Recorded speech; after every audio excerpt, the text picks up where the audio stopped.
The world needs oil, and Canada has it.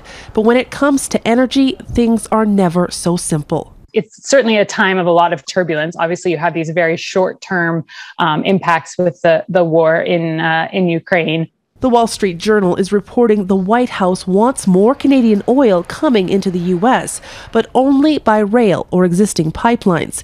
Keystone XL remains off the table because while the world needs more energy, it also needs global emissions cut, and fast. We must work with industry and provinces, and we must cap and reduce emissions from the oil and gas sector. The IPCC makes very clear that the oil and gas sector cannot do business as usual. Last week, the federal government announced a plan to curb Canadian oil and gas industry emissions by 42% by 2030, something Alberta's premier calls impossible. Explicit is a reduction in oil and gas production, which would just shift energy production from Canada to places like Putin's Russia and the OPEC dictatorships.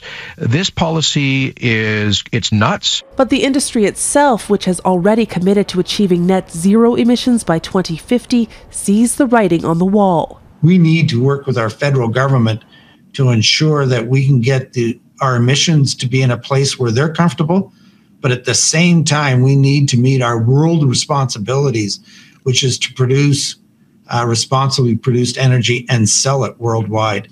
With a growth focus on renewables and exporting more liquefied natural gas. The things we could do is replace Asian coal, European coal with LNG.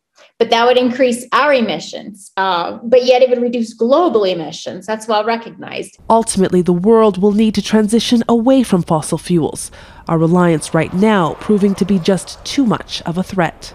Heather, Yourex-West, Global News, Calgary.